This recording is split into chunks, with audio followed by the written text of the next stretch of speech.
오늘 우리에게 주신 하나님 말씀은 히브리서 10장 19절로부터 25절까지 말씀입니다. 그러므로 형제들아, 우리가 예수의 피를 힘입어 성소에 들어갈 담력을 얻었나니 그 길은 우리를 위하여 휘장 가운데로 열어놓으신 새로운 살 길이요 휘장은 곧 그의 육체니라.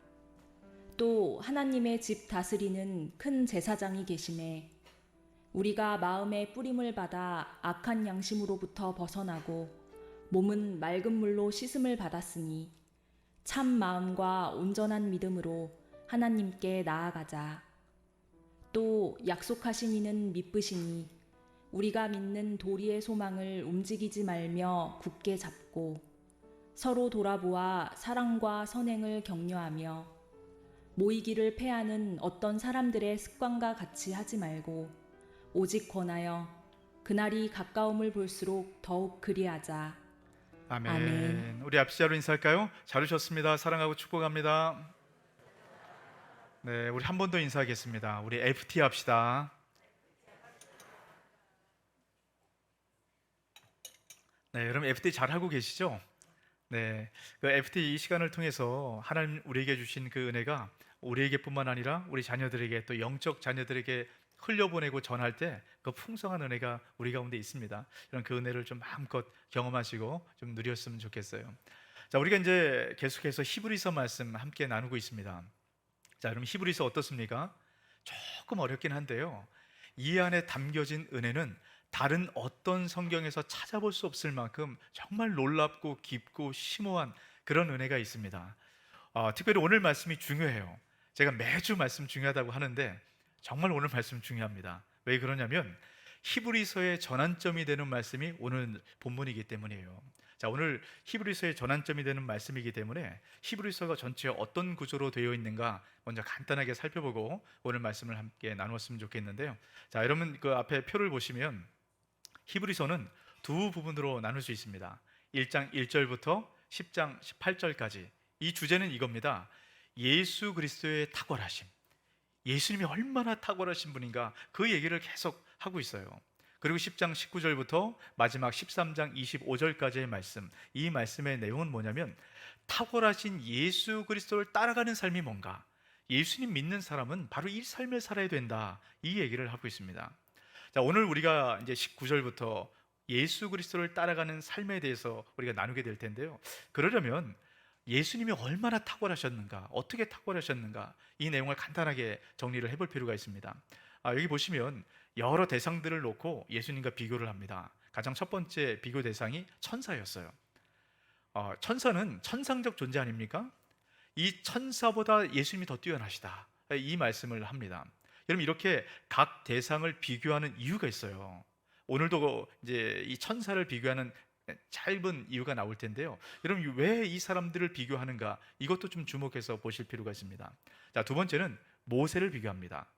모세보다 더 탁월하신 분, 더 뛰어나신 분. 여러분, 그 이유가 뭐냐면 모세는 하나님의 백성들을 인도했잖아요. 근데 그들에게 참된 안식을 주지 못했다라고 이야기를 합니다. 여러분, 같은 이유로 여호수아보다 더 뛰어나신 분이다 라고 이야기를 합니다. 이 의미가 뭘까요? 예수님께서는 모세나 여호수아가 주지 못했던 그 안식을 예수님께서 주셨다라고 말씀합니다. 여러분, 이 말씀 잘 기억해 두세요. 그리고 우리가 지난주에 나눴던 말씀 뭐죠? 예수님은 레위 계통의 제사장보다 더 뛰어나시다.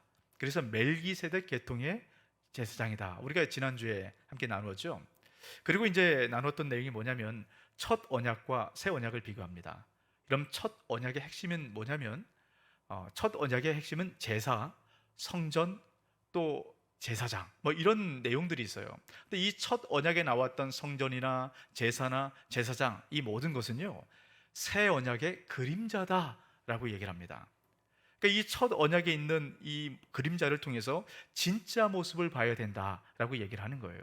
그 진짜 모습을 이루어낸 예수님을 통해서 하늘 성수의 문을 여시는 대제사장이 되셨다라고 말씀합니다. 여러분, 동시에요, 예수님께서 하늘 성수의 대제사장이 되심과 동시에 예수님 자신이 희생 제물이 되셨다라고 말씀합니다. 그래서 예수님을 통해서 그동안 완전하지 못했던 이 제사를 완전하게 드리는 제사를 완성하셨다. 이 얘기가 전반부에 있었던 내용이에요. 이제 후반부의 내용은 이렇게 뛰어나신 예수님, 이렇게 탁월하신 예수님, 이 예수님을 따라 우리도 이제 그렇게 살아가야 된다라는 이야기입니다. 자, 여러분 이 말씀 어떻게 들리세요? 우리가 오늘 하루도 죄 짓지 않고 살아가는 것도 힘들고 버겁고 어려운데 이 탁월하신 예수님을 따라 살아가라. 여러분 이건 사실 좀 말이 안 되는 것 같고 좀 막연하고 허황된 것처럼 여러분 그렇게 느껴지지 않으세요? 여러분 이 말씀 앞에 중요한 전제를 반드시 기억하셔야 돼요. 제가 지난 주 중에 수요일 날입니다. 중랑 경찰서 신우회 예배 인도하러 갔다 왔어요. 제가 어떤 말씀을 준비하면 좋을까 기도하다가 요즘 기독교의 평판이 어떻습니까? 정말 어렵고 힘들지 않아요? 여러분 기독교의 신뢰도를 보면 여러분 다른 종교에 비해서 너무너무 낮습니다. 여러분 20%도 안 돼요. 이렇게 사회적 지탄을 받는 이때에 우리 그리스도인으로 어떻게 살아가야 될까? 세상 속에 그리스도인으로 살아가기 위해서 세상의 빛과 세상의 소금으로 살아갔으면 좋겠다, 이런 마음이 제가 들었습니다. 그래서 어떻게 우리가 세상에 소금과 빛으로 살아갈 수 있는가, 이 이야기를 나눴어요. 그러니까 한참 이제 말씀을 나눈 후에 어떤 한 분이 이런 얘기를 합니다. 목사님, 우리가 세상의 빛과 소금으로 살아가야 되는데 이게 참 어렵습니다. 이제 그러다 보니까 우리가 예수님 믿는다는 얘기, 이 얘기도 좀 감추게 되는 것 같고, 워낙 사회적으로 많은 이야기를 들으니까요. 그래서 신우에도 나오지 않는 회원들이 많이 생겼습니다. 이 얘기를 하는 걸 제가 듣게 됐어요. 이런 거 어떻습니까? 우리도 그렇지 않아요? 우리도 워낙 사회적으로 많은 이야기를 들으니까 내가 예수님 믿는다, 이 얘기를 잘 하지 않게 되는 것 같아요. 여러분 이때 분명히 기억하셔야 될 게 있습니다. 여러분 내가 세상의 빛과 소금으로 살아가는 것, 여러분 이것이 우리에게 부담이 되고 압박이 되는 이유는 주님께서 말씀하신 본래의 의도를 우리가 오해하기 때문입니다. 주님께서 우리에게 이렇게 말씀하셨어요.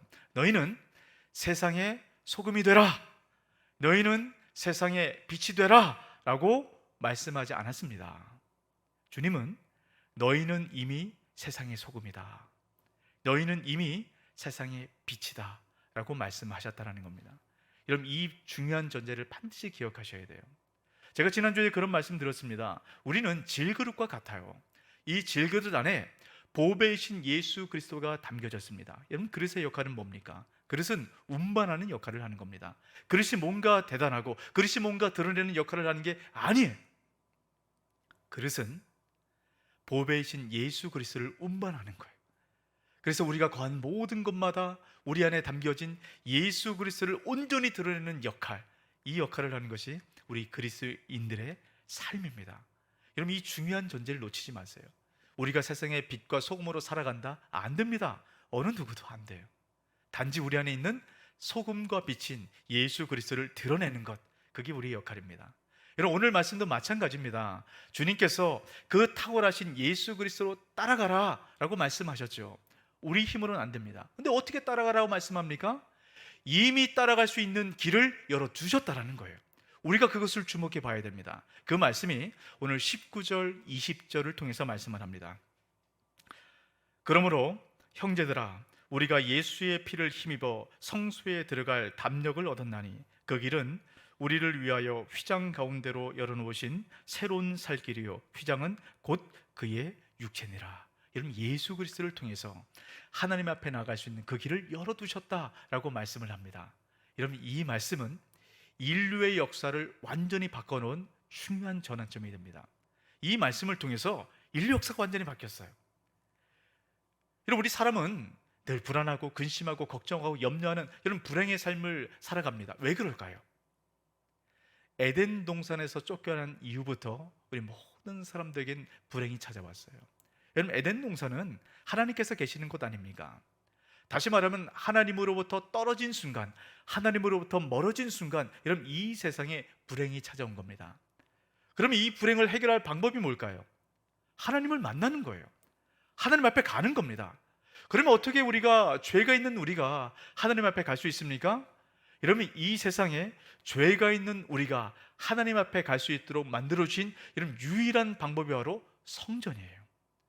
이 성전만이 죄가 있는 우리가 하나님을 만날 수 있는 여러분 바로 그 장소가 되고 바로 그 장치가 되는 겁니다. 그래서 유대인들은요, 그래서 제사와 성전을 절대로 포기하지 못하는 거예요. 근데 여러분 유대인들이 갖고 있는 그 율법, 제사법에 의하면 주님 앞에 나가는 이 길이 온전하지 않습니다. 이 하나님을 만나는 게 1년에 딱 한 번만 만나요. 아무나 못 만납니다. 대제사장만 만날 수 있게 돼요. 근데 여러분 예수님께서, 이 새로운 살 길이신 예수님께서 여러분 어떤 일을 행하셨습니까? 하늘 성전의 대제사장인 예수님께서 그 길을 열어주셨어요.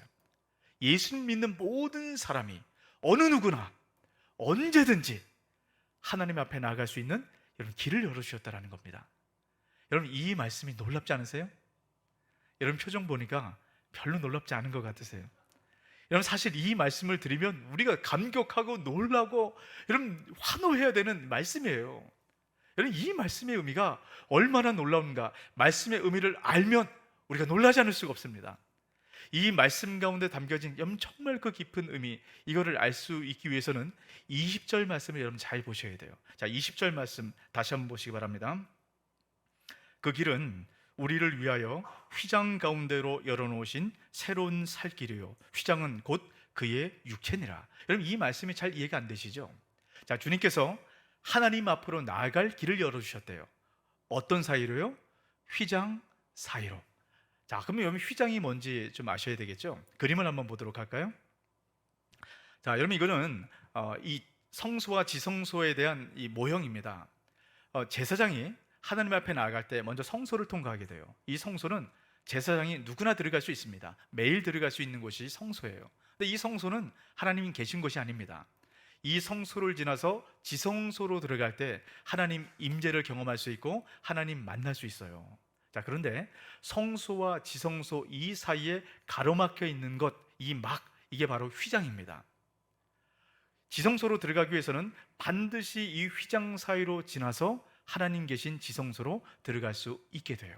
자, 그런데 주님께서 20절 말씀에 보면 뭐라고 얘기하십니까? 이 휘장이 내 몸이다 라고 얘기하는 겁니다. 그러니까 예수님 몸인 휘장 사이로 하나님의 백성이 그 길로 들어갈 수 있다라고 말씀을 하고 있습니다. 여러분 도대체 예수님께서 말씀하신 그 휘장인 몸 사이로 들어가는 게 뭔가, 여러분 이걸 아셔야 되는데요. 자, 요한복음 2장 19절 21절에서 이렇게 말씀합니다. 예수께서 대답하여 이르시되 너희가 이 성전을 헐라 내가 사흘 동안 일으키리라. 여러분 예수님께서 말씀하는 겁니다. 너희가 이 성전을 헐라 내가 사흘 만에 이 성전을 일으키겠다라고 말씀합니다. 이 성전의 의미가 무엇인가? 21절을 통해 얘기하죠. 그러나 예수는 성전된 자기 육체를 가리켜 말씀하신 것이라. 여러분 주님께서 성전을 무너뜨리면 세우겠다. 이 성전이 뭐라고요? 예수님 몸, 예수님 몸이라는 겁니다. 성전이신 예수님께서 십자가에 달려 죽으셨을 때 여러분 어떤 현상이 나타나는지 아세요? 자, 마가복음 15장 37절에서 38절입니다. 예수께서 큰 소리를 지르시고 숨지시니라. 이에 성소 휘장이 위로부터 아래까지 찢어져 둘이 되니라.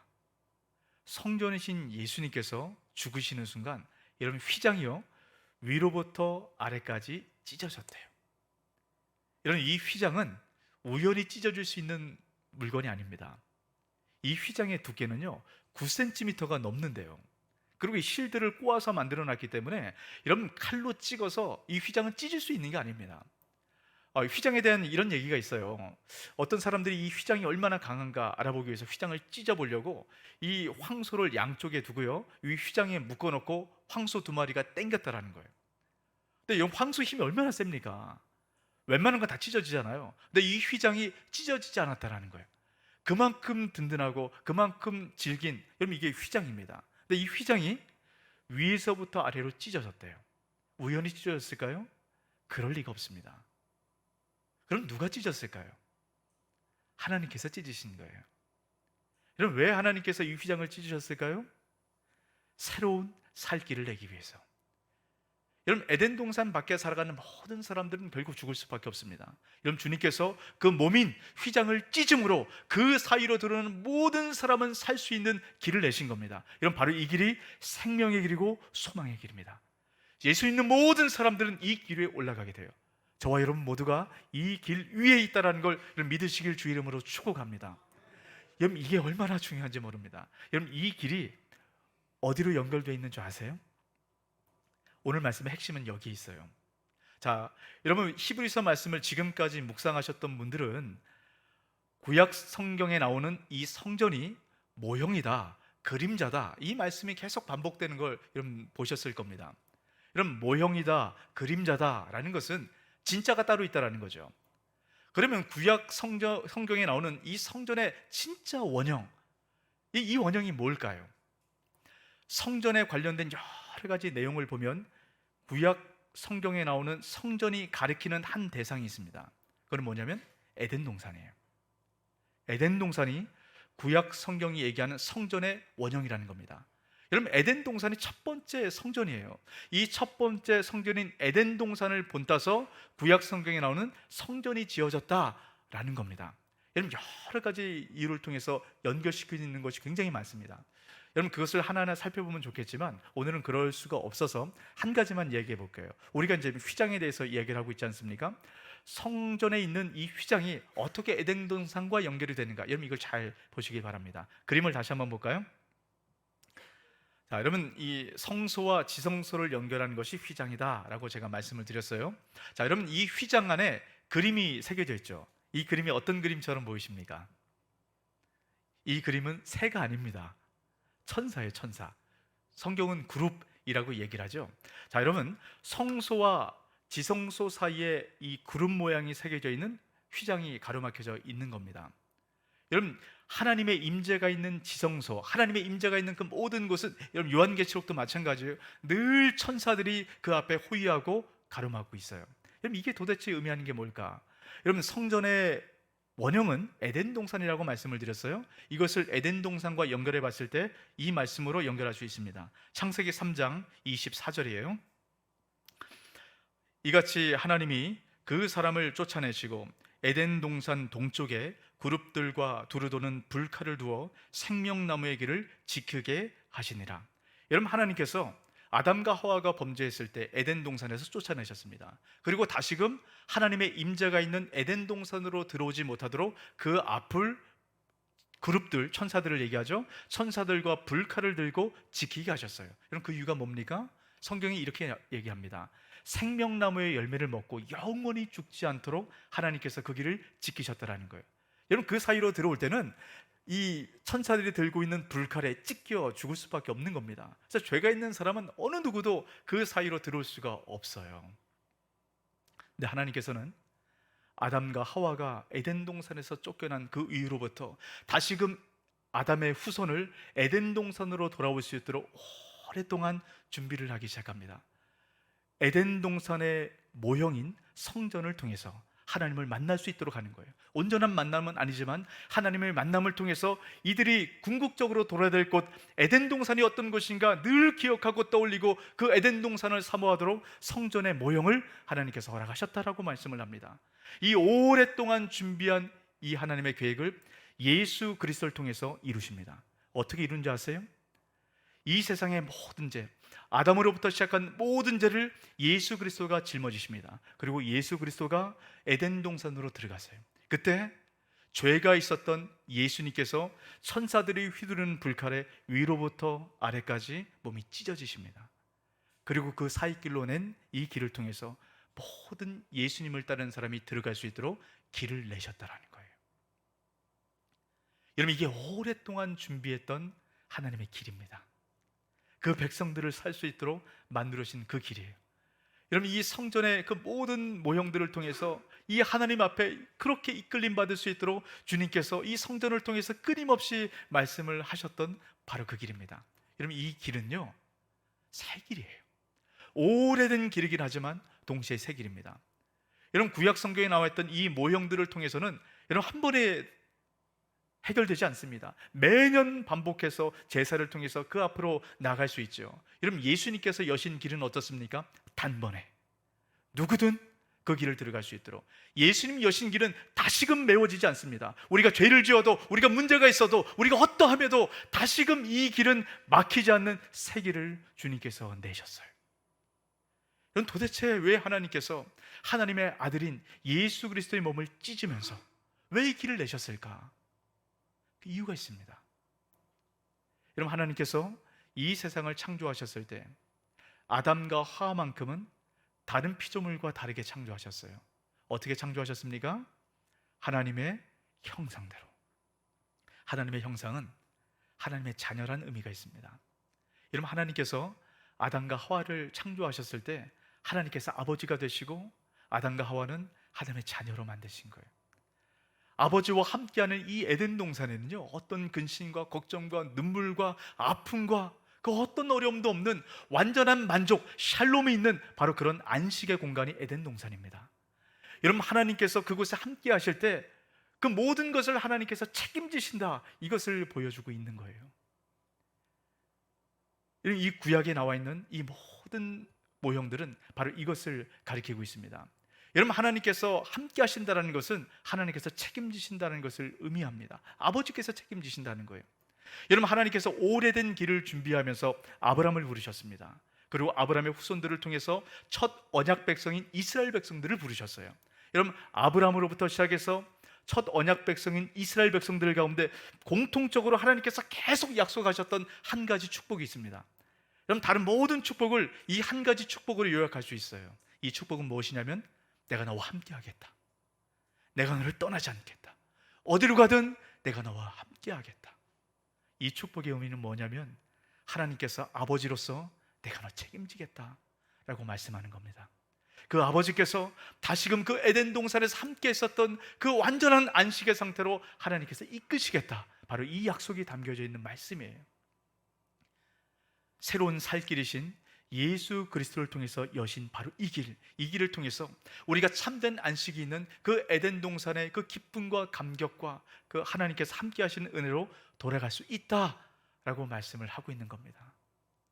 여러분, 우리가 바로 그런 삶을 살아가고 있는 거예요. 여러분, 우리 이 땅 가운데 왜 불안이 있고 왜 염려가 있고 왜 아픔이 있습니까? 에덴 동산에서 우리가 쫓겨났기 때문에 아니에요? 에덴 동산에서 멀어진 삶은 불안할 수밖에 없습니다. 여러분, 왜 그런 줄 아세요? 창세기 3장 17절 말씀입니다.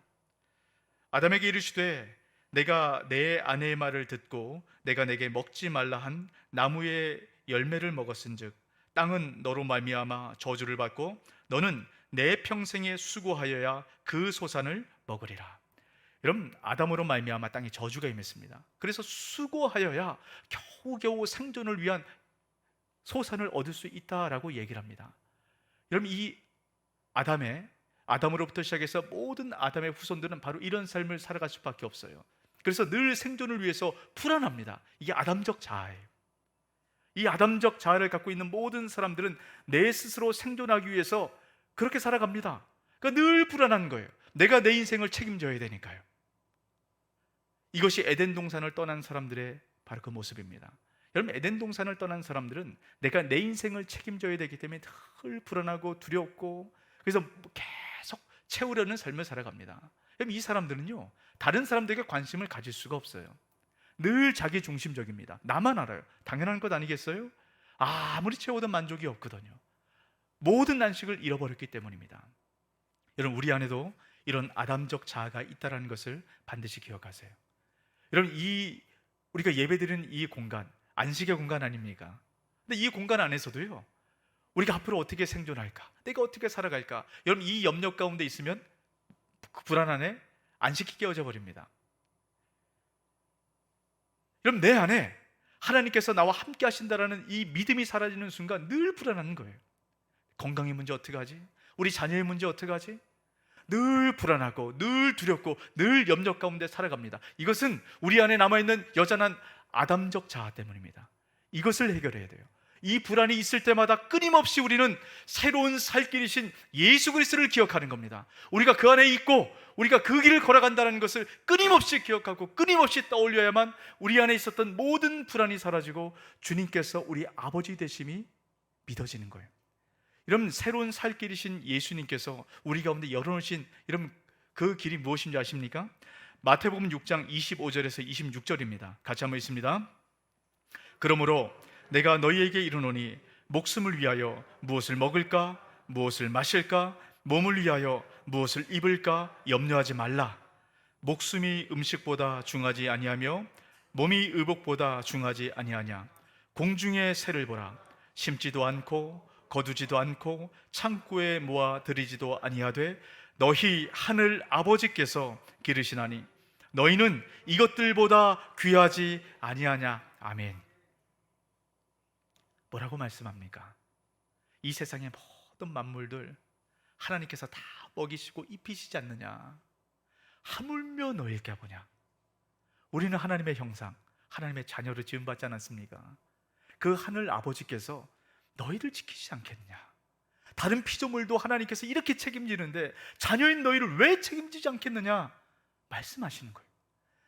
새로운 살길이신 예수 그리스도 위에 있을 때 우리가 이 은혜를 경험하고 이것이 믿어지고 이것이 우리 것이 된다라고 말씀합니다. 여기서 벗어나면요, 불안한 거예요.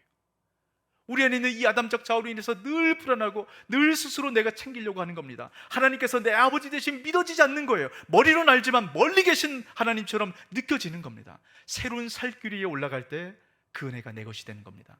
여러분, 히브리서가 13장으로 마친다고 말씀드렸죠. 히브리서 13장 가운데 이런 말씀이 있습니다. 히브리서 13장 5절입니다. 돈을 사랑하지 말고 있는 바를 족한 줄로 알라. 그가 친히 말씀하시기를 내가 결코 너희를 버리지 아니하고 너희를 떠나지 아니하리라 하셨느니라. 그럼 주님께서 뭐라고 말씀합니까? 돈을 사랑하지 말라. 돈 걱정 때문에, 돈 염려 때문에 여기 매이지 말라. 여러분, 우리가 살아갈 때 돈 걱정, 돈 염려 안 하고 살아가는 분이 있습니까?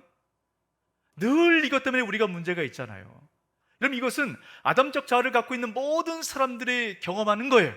이 문제로부터 어떻게 벗어날 수 있다라고 말씀합니까? 내가 너를 떠나지 않겠다. 내가 너를 버리지 않겠다. 하늘 아버지 된 내가 너를 책임지겠다.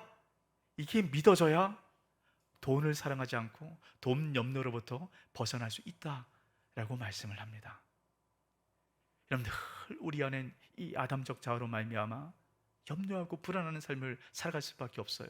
여러분, 그럴 때마다 우리가 23절 말씀을 기억해야 됩니다. 우리 23절 같이 한번 있습니다. 또 약속하신 이는 미쁘시니 우리가 믿는 도리의 소망을 움직이지 말며 굳게 잡고. 여러분, 약속하신 이, 여러분 누굽니까? 예수님 아니에요. 여러분, 피를 흘려 예수님의 목숨을 걸고 약속하셨지 않습니까? 여러분, 하나님의 목숨을 걸고 약속하셨어요. 이 약속이 안 지켜질 수가 있겠습니까? 주님께서 하나님의 피로, 예수 그리스도의 피로 우리에게 약속하신 이 피가 있는 순간 우리는 절대로 이 약속이 깨어지지 않습니다. 여러분, 우리가 이게 믿어져야 돼요. 그리고 또 한 가지 기억해야 될 게 있습니다. 25절, 26절, 24절, 25절 말씀 우리 같이 한번 읽어볼까요? 서로 돌아보아 사랑과 선행을 격려하며 모이기를 패하는 어떤 사람들의 습관과 같이 하지 말고 오직 권하여 그날이 가까움을 볼수록 더욱 그리하자. 여러분, 이 히브리서가 기록될 이 당시에 모이기를 패하는 그런 습관을 갖고 있는 사람들이 있었던 것 같아요. 예배에 나오지 않고 그냥 예배 시간을 소홀히 여기는 그런 사람들이 있었던 것 같습니다. 왜 그런 문제가 있었는가는 얘기하지 않아요. 근데 우리가 충분히 알 수 있겠죠. 고난 때문입니다. 예수님 믿으면 박해받거든요. 고난받거든요. 숨고 싶은 겁니다. 우리가 이 세상의 빛과 소금으로 살아가야 됨에도 불구하고 내가 빛과 소금이다, 내가 예수님 믿는다라고 얘기하면 손해볼 것이 좀 두렵기 때문에 예수님을 증거하지 않는 겁니다. 드러내지 않는 거예요. 그래서 점점점 교회로 멀어지는 사람들이 있다라고 얘기합니다. 또 한 부류의 사람들이 있습니다. 생존을 위해서 살아가느라 교회에 모이는 것을 멀어지는, 이것이 습관이 됐던 사람들이 있다라고 이야기를 합니다. 이런 습관들과 같이 하지 말고 이것을 깨트리고 다시금 교회로 돌아와야 된다라고 말씀을 하고 있는 겁니다. 근데 여러분, 이 말씀의 의미를 잘 보셔야 돼요. 이게 주일 예배를 드리지 않으면 벌받고 하나님의 진노가 이런 얘기를 하려고 하는 게 아닙니다. 왜 모여야 되는가? 왜 모일 수밖에 없는가? 모였을 때 우리가 어떤 은혜를 받을 수 있는가? 여러분, 이걸 주목해 보셔야 돼요. 여러분, 24절입니다. 서로 돌아보아 사랑과 선행을 격려하고. 여러분, 모였을 때 이 일을 하라는 거예요. 이 일 때문에 모이라는 겁니다. 서로 돌아보아. 그냥 모여서 그냥 예배 자리에 앉아 있고 그냥 교회 다니고 이게 모이는 게 아니고요. 서로 돌아보아 관심을 갖고 한 사람 한 사람을 살피라는 겁니다. 관심을 가지라는 거예요. 그리고 그들에게 필요한 것이 있으면 사랑하는 마음으로 손을 펴라는 겁니다. 제가 아까 아담적 자아를 갖고 있는 사람의 특징을 말씀드렸어요. 이 사람들은 다른 사람들에게 관심이 없습니다. 당연한 이유는 늘 내가 불안하기 때문에, 내 스스로 나를 만족시키려고 하기 때문입니다. 여러분, 아담적 자아를 갖고 있는 사람들은, 내 스스로 나를 책임지려고 하는 사람들은 다른 사람들에게 관심이 없어요. 그럼 내가 다른 사람에게 관심을 갖고 손을 편다라는 것은 내가 아담적 자아를 깨트리고 하나님의 말씀을 따르는 사람들, 그 새로운 살 길이신 예수 그리스도를 따른다라는 것이 이것을 통해서 분명히 증거된다라는 거예요. 여러분, 또 한 가지요. 관심을 갖고 손을 편다라는 것은 결국 하나님 아버지의 사랑이 나에게 임한다는 것을 깨달아 알게 됩니다. 여러분, 우리는 늘 하나님께서 나에게 아버지 되시고 내 인생을 책임지고 지켜주시면 여러분 알죠? 근데 늘 삶의 현장에서 잊어버려요. 그러니까 불안한 것 아니겠습니까? 그러니까 질병 가운데, 재정의 문제 가운데, 자녀들 문제 가운데, 그래서 늘 불안한 겁니다. 잊어버리기 때문이에요. 함께 모여서 서로 사랑과 선행으로 깨우치게 하라는 겁니다. 힘들고 어려운 사람들에게 손을 펴면서 하나님께서 너의 아버지야, 하나님께서 네 인생 책임져, 염려하지 마, 걱정하지 마, 서로 격려하라는 거예요. 여러분, 이럴 때 하나님께서 우리 아버지 되심을 늘 잊지 않게 된다는 거예요. 저는 저희 아이를 낳고 정말 아이가 사랑스러운 그런 마음이 이런 느껴지잖아요. 근데 저는 아이를 낳고 참 아이가 사랑스럽다 이런 느낌이 처음에는 별로 없었어요. 그러다가 이 아이를 통해서 정말 아이가 사랑스럽다 이런 마음이 느낄 때가 있었습니다. 저희 첫째 아이가 아주 어렸을 때예요. 제 팔을 베고 이렇게 누워 있는데 그 모습이 너무 사랑스러운 겁니다. 아무 이유가 없어요. 뭐 저한테 뭐 잘하거나 뭐 뽀뽀를 해줬다거나 이런 게 없습니다. 저는 아들만 둘이라 참 마음이 아픕니다. 딸들 있으면 딸들은 뭐 뽀뽀도 잘해주고 뭐 이런다고 하는데요. 참, 네. 어쨌든 이 아이가 누워 있는데 너무 아이가 사랑스럽고 예뻐 보이는 겁니다. 그러면서 제 안에 이런 마음이 드는 거예요. 아, 참, 이 아이를 위해서라면 내가 목숨까지 걸 수 있겠다. 내 목숨도 아끼지 않고 이 아이를 위해서 줄 수 있겠다. 그럼 이때 하나님께서 나를 향한 사랑이 무엇인가 깨달아지는 거예요. 야, 하나님 마음이 이런 거겠구나, 하나님께서 나를 이렇게 사랑하시는 거겠구나 깨달아 알게 됐습니다. 어떻게 할 때요? 제가 자녀를 바라볼 때, 우리가 함께 모여서 서로 사랑과 선행으로 격려할 때, 서로 영적 자녀를 만들어가기 시작할 때, 여러분, 그때서야 우리 안에 하나님께서 나를 이렇게 사랑하시는구나 이런 마음이 우리 가운데 들어오게 돼요. 그러면 모든 근심과 불안으로부터 우리가 자유하는 그런 삶을 살아갈 수 있게 됩니다. 하나님께서 내 아버지 되심으로 내 인생 책임지심이 머리가 아니라 내 마음으로, 내 삶으로 믿어지고 경험하게 되는 거예요. 이 풍성한 은혜가 저와 여러분 가운데 가득하게 되시길 주의 이름으로 축복합니다. 아멘. 이 말씀 기억하시고 우리 함께 찬양하고 기도했으면 좋겠습니다.